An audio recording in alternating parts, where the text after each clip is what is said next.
Halo, apa kabar? Saatnya Anda menyimak berita Medan bersama saya Priscilia Sinurat. Sejumlah berita menarik akan kami sajikan untuk Anda. Berikut 3 berita utama hari ini.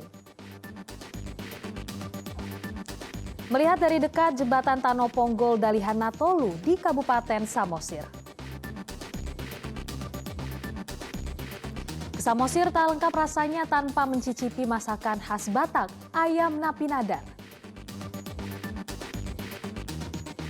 Tuntut kebebasan beribadah, ratusan anggota Ormas Pemuda Batak Bersatu berunjuk rasa di depan kantor Gubernur Sumatera Utara.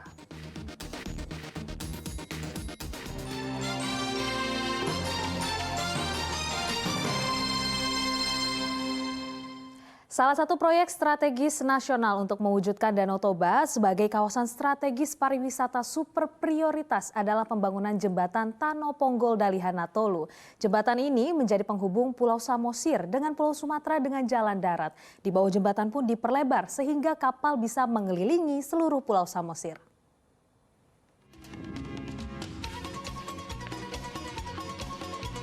Danau Toba, salah satu danau vulkanik terbesar di dunia yang memiliki luas lebih dari 110.000 hektar. Di tengah Danau Toba terdapat Pulau Samosir yang luasnya hampir sama dengan Singapura. Pulau Samosir hanya bersinggungan sedikit dengan Pulau Sumatera di daerah Tanoponggol, Kecamatan Pangururan Samosir. Kanal dan jembatan di Tanoponggol dibangun pemerintah Belanda tahun 1913 diresmikan Ratu Wilhelmina sehingga sempat dikenal sebagai terusan Wilhelmina. Setelah lama tidak diperbaiki, pemerintahan Jokowi membangun kembali jembatan Tanoponggol. Akhir Juli 2019, Presiden meninjau langsung dimulainya pembangunan jembatan Tanoponggol. Urusan apa? Tanoponggol ini selesai. Ini pekerjaan besar. Dilebarkan berapa tadi? 80 meter, lebar 80 meter, sehingga nanti kapal itu bisa muter Pulau Samosir. Itu kira-kira itu. Semuanya perbaiki. Nanti dilihat akhir tahun depan. Insya Allah dilihat perubahannya akhir tahun depan.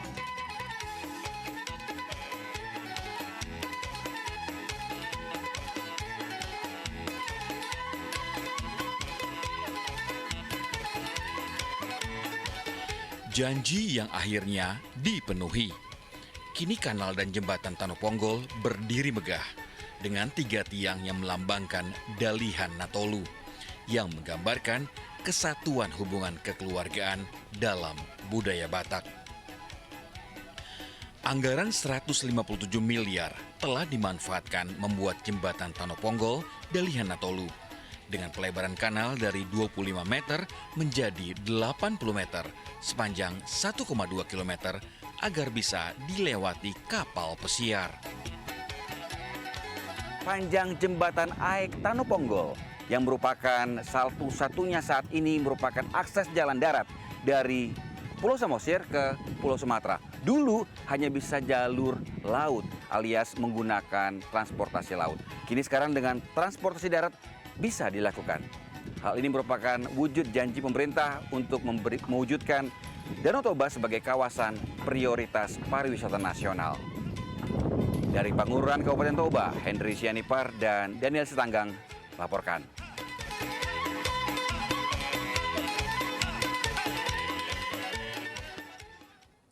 Ya, masih dari Samosir, kini saya ajak Anda menikmati masakan khas Sumatera Utara. Beberapa masakan dikaitkan khusus dengan acara adat tertentu, seperti ayam napi nadar. Masakan khas Batak ini biasanya dihidangkan pada acara adat seperti melahirkan anak, pernikahan, anak akan merantau atau tujuan khusus lainnya. Filosofi ini tercermin dari rasa ayam napi nadar yang pedas, seakan memberi semangat dan doa berkat. Bagaimana pembuatan ayam napi nadar? Rekan Henry Sianipar dan Daniel Sitanggang melaporkan dari Pagururan, Kabupaten Samosir.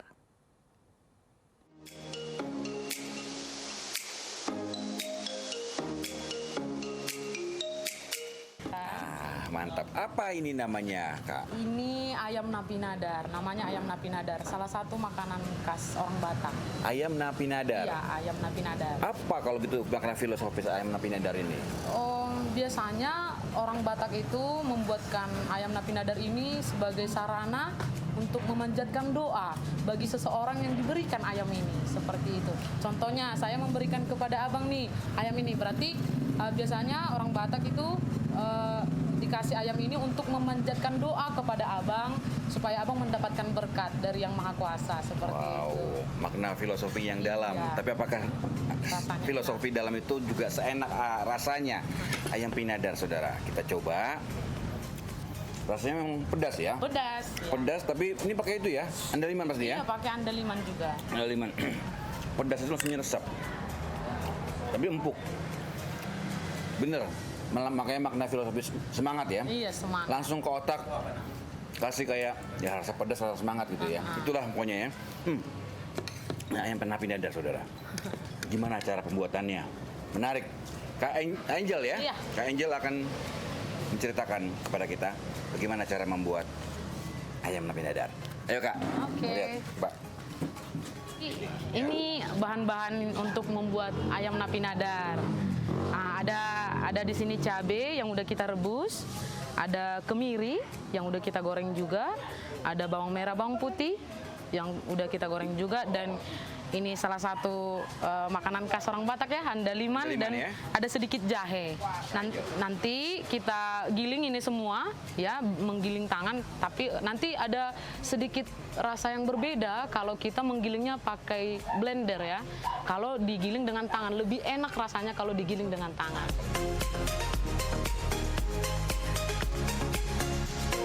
Semua bumbu seperti cabai rawit, andaliman, lengkuas, jahe, kunyit, dan kemiri digiling sampai halus.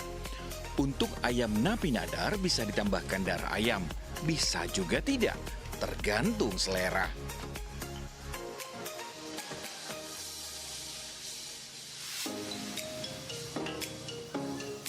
Setelah semua bumbu telah halus dan bercampur, kemudian ditumis hingga berwarna kecoklatan. Bisa juga ditambah daun jeruk atau jeruk nipis dan garam.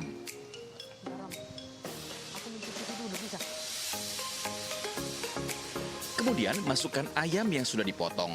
Aduk hingga rata sampai semua bumbu tercampur dalam daging.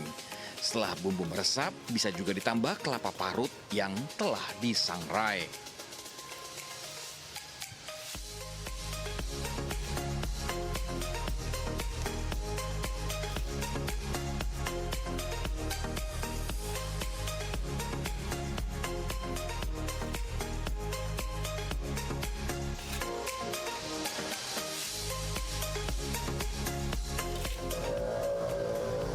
Ayam napinadarnya siap untuk disajikan. Mau? Henry Sianipar dan Daniel Stanggang melaporkan dari Pangururan, Kabupaten Samosir. Menarik. Jadi dalam masakan khas napinadar syarat makna kehidupan.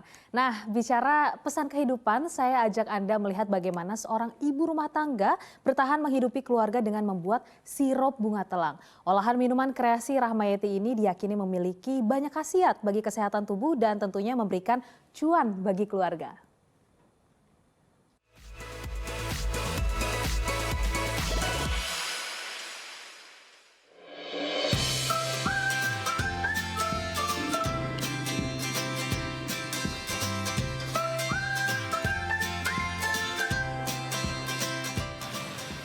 Saya seorang ibu rumah tangga, di mana di rumah kita berbudidaya sayuran-sayuran hidroponik, tetapi di samping berbudidaya sayuran hidroponik, belakangan saya juga membudidayakan bunga telang.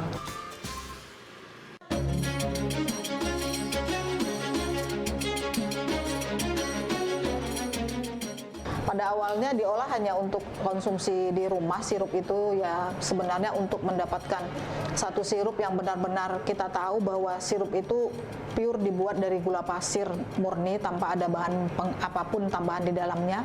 Tapi karena beberapa tamu saya menyukai sirup yang saya buat, akhirnya saya memberanikan diri untuk mengemas sirup telang ini dan memasarkannya ke teman-teman yang lain juga. Proses pembuatannya sebenarnya sangat sederhana sekali, di mana bunga telang yang sudah kita panen, itu akan kita keringkan terlebih dahulu. Setelah kita keringkan, bunga telang ini akan kita rendam di air yang sudah kita rebus. Nah, setelah air rebusan itu mendidih, kita masukkan bunga telangnya, kita saring dan kita campur dengan sari daripada jeruk kasturi dan juga gula. Jadi sangat-sangat sederhana sekali proses pembuatannya, di mana dalam proses pembuatan ini saya tidak ada menambahkan sama sekali bahan pengawet. Di masa pandemi kemarin, bunga telang ini menjadi satu idola untuk menaikkan imun tubuh karena antioksidannya yang tinggi. Awalnya saya hanya menjual sirup bunga telang untuk diminum dengan campuran air saja, tapi pada akhirnya sekarang sirup bunga telang saya ini sudah menjadi menu khusus di beberapa kafe yang ada di Medan, terutama kafe-kafe yang berbahan dasar kopi.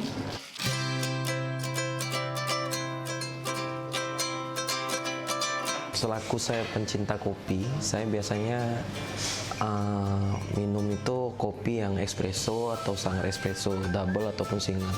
Tapi setelah saya mencoba ini, saya lihat combine-nya tuh luar biasa. Ada bunga kelangnya dan kopi, dan terasa lebih segar dipadu dengan esnya. Kalau untuk era digital saat ini mungkin marketingnya yaitu untuk penjualan secara online dan juga pembuatan video-video untuk melakukan promosi kepada media digital seperti itu agar dapat menarik konsumen-konsumen dari segala lini. Assalamualaikum. Itu Konia salah satunya itu rasanya itu kayak rasa mint dan aromanya kayak aroma bunga mawar gitu. Kalau khasiatnya sendiri, kalau bagiku sendiri yang kurasakan itu melancarkan terutama bagi wanita menstruasi gitu lah. Pada saat ini saya menjual sirup bunga telang saya itu di harga sekitar 35.000. Jadi dengan omset ya alhamdulillah omset bunga telang ini dari hari ke hari semakin meningkat.